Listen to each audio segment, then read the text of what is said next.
La vérité qui ne se dit pas, nous vous donnons, nous, au sein du MNLA, l'engagement que nous allons toujours la dire. C'est pourquoi le MNLA a beaucoup d'ennemis. C'est un mouvement de vérité, c'est un mouvement de légitimité, c'est un mouvement de liberté, de démocratie et de laïcité. Et c'est pourquoi nous faisons peur à certains et nous sommes très heureux de leur faire peur. Malgré cette correspondance, parce que je pense que chaque lutte, chaque peuple a une histoire. Et pour aider, mieux accompagner un peuple dans sa lutte, il faut d'abord connaître son histoire. L'histoire de notre lutte a commencé à cette date. On nous a ensuite, en 1960, remis tels des objets au nouvel État malien, auquel nous n'étions pas prêts à être rattachés. 3 ans plus tard, en 1963, nous avons exprimé en notre manière, notre refus à ce rattachement à travers la première rébellion Touareg de 1963 contre le pouvoir central de Bamako. Cette rébellion a été matée dans le sang. Cette rébellion s'est accompagnée de répressions sanglantes, de génocides, d'extermination physique, juste à travers la simple appartenance ethnique ou à travers la différence de la couleur de peau.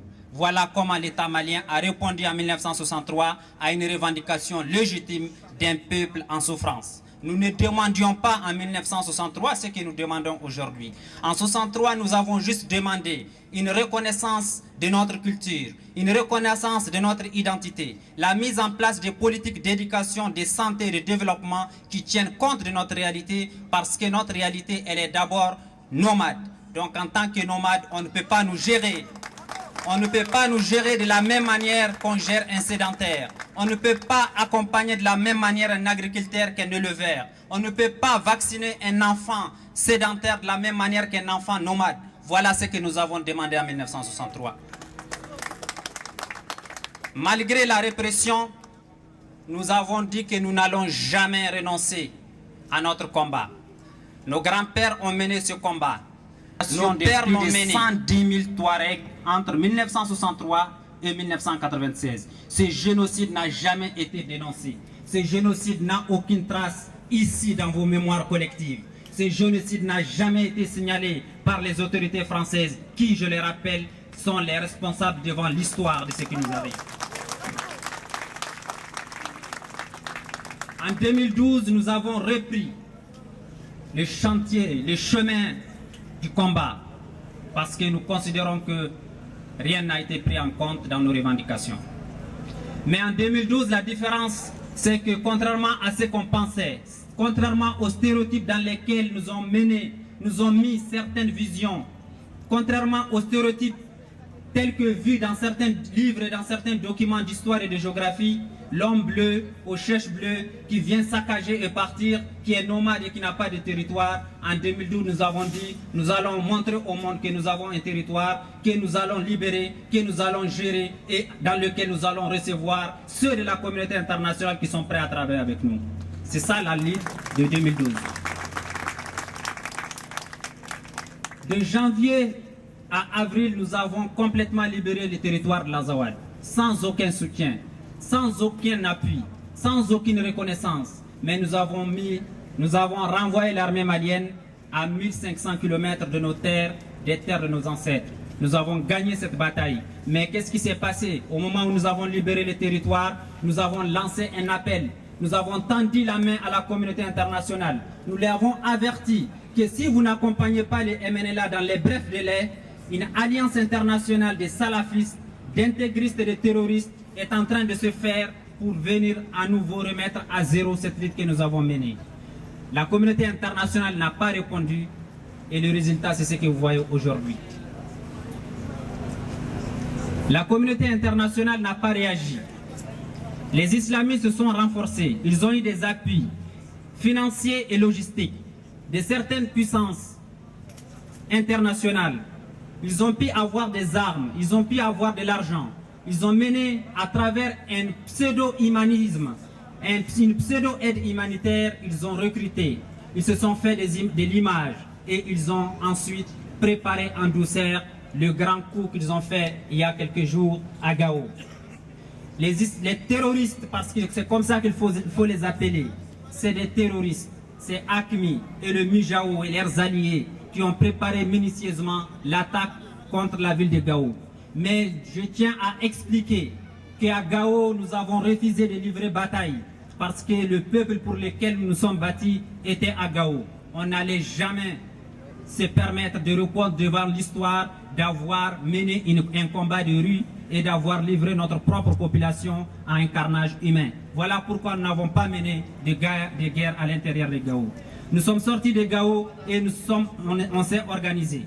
Sachant que le MNLA ne va jamais sursoir à son combat, qu'est-ce que ces terroristes ont fait? Ils ont miné tous les alentours de la ville de Gao.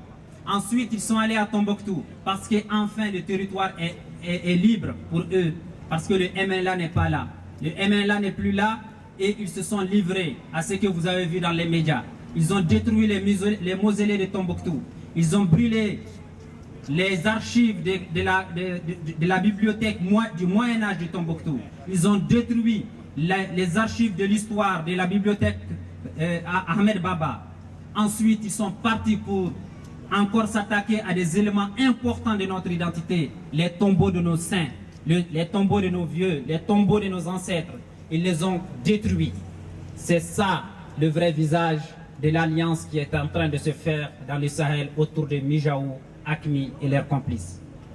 Mais nous, aujourd'hui, nous tenons à vous réaffirmer que nous n'allons jamais baisser les bras. Nous avons pu résister pendant 50 ans, un demi-siècle, à la colonisation malienne. Ce n'est pas devant des groupes terroristes qui n'ont ni une légitimité historique, ni une légitimité politique pour mener un combat quelconque sur notre territoire. Nous n'allons jamais céder. Nous allons résister. Nous allons rester debout en comptant sur l'ensemble des hommes et des femmes à travers le monde, des hommes et des femmes épris de justice, épris de liberté, qui connaissent le sens de l'indépendance, qui certainement ont vécu des situations qui les rappellent la nôtre aujourd'hui. Tous les peuples aujourd'hui qui sont là et qui nous soutiennent, les peuples qui sont là et qui nous soutiennent ont aussi leur histoire, devant laquelle nous avons un profond respect. Parce que chacun de vous ici, à travers le peuple dont il est ici, à un moment donné de son histoire, résister à ceux qui ont essayé de le mettre hors de la roue de l'histoire. Vous avez tous résisté et c'est grâce à cette résistance qu'aujourd'hui vous êtes autour de nous et nous également nous allons résister pour mériter votre confiance.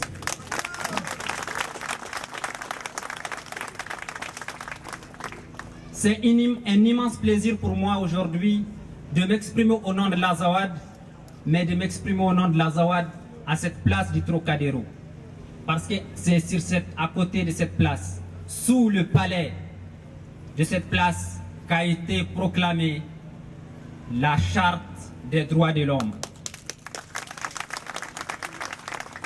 C'est ici que le monde entier a reconnu, à travers un seul article, que je cite, « Tous les hommes naissent libres et égaux en dignité et en droit ». Ce n'est pas gratuit.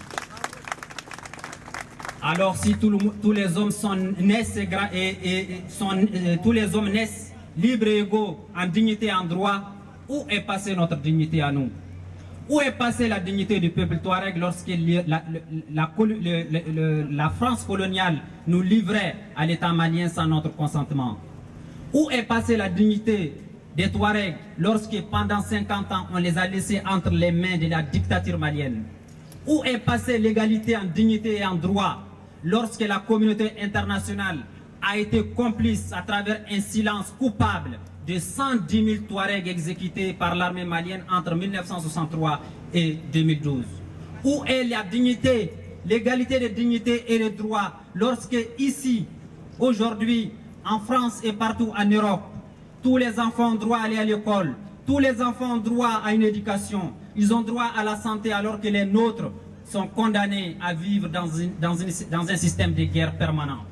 Où est la dignité, l'égalité de la dignité, l'égalité en droit, lorsque ici on comprend le sens de la démocratie et de la laïcité, alors que quand il s'agit de la démocratie et de la laïcité telle que nous la défendons, on fait tout pour nous comparer à des islamistes?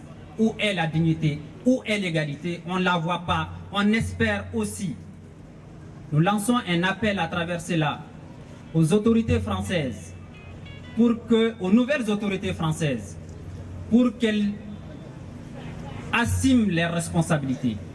Parce que la France, qu'elle le dise ou qu'elle ne le dise pas, la France a une lourde responsabilité dans la question que vivent aujourd'hui les Touaregs. Nous espérons que les nouvelles autorités françaises, enfin, arrivent à réconcilier les cœurs des Touaregs avec le peuple français.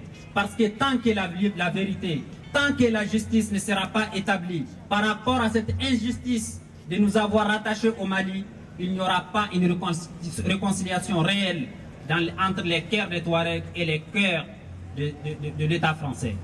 Qu'on ne se trompe pas. J'en arrive à un point très important pour nous. La stratégie des islamistes et des terroristes, ils ont franchi un pas de non-retour. Le pas qu'ils ont franchi, c'est lorsqu'ils ont porté atteinte aux femmes Touaregs, le symbole vivant de la résistance, le symbole vivant de la dignité, le symbole vivant du respect. Les terroristes ont franchi un pas le jour où nos femmes se sont manifestées pour dire qu'elles n'acceptent pas un État islamiste, elles n'acceptent pas un État terroriste, elles n'acceptent pas la charia.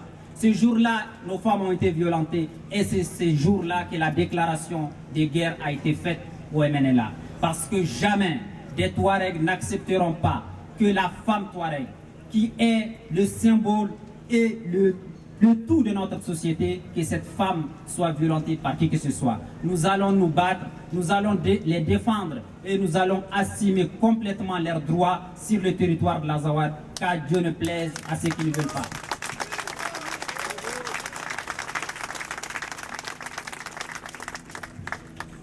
Je vais terminer en remerciant vivement et du fond du cœur l'ensemble des peuples qui sont ici présents. Aujourd'hui, vous ne pouvez pas imaginer tout le plaisir, et certainement ce plaisir est partagé par l'ensemble des hommes et des femmes de l'Azawad, de voir, en plus des Touaregs et des Berbères qui d'habitude sont regroupés autour de la question de l'Azawad, il y a aujourd'hui d'autres peuples.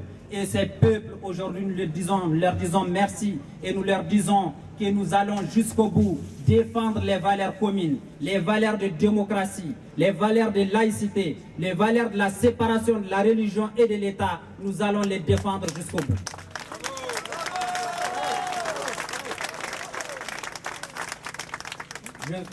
Je terminerai en disant vive l'Azawad libre et indépendant. Vive le MNLA, Mouvement National de Libération de l'Azawad, démocratique et laïque. Vive tous les peuples qui se battent pour leur liberté, pour leur dignité et pour leur reconnaissance. Vive toute Tamazra partout où elle se trouve en Afrique du Nord et en Afrique de l'Ouest pour un avenir meilleur.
Jamina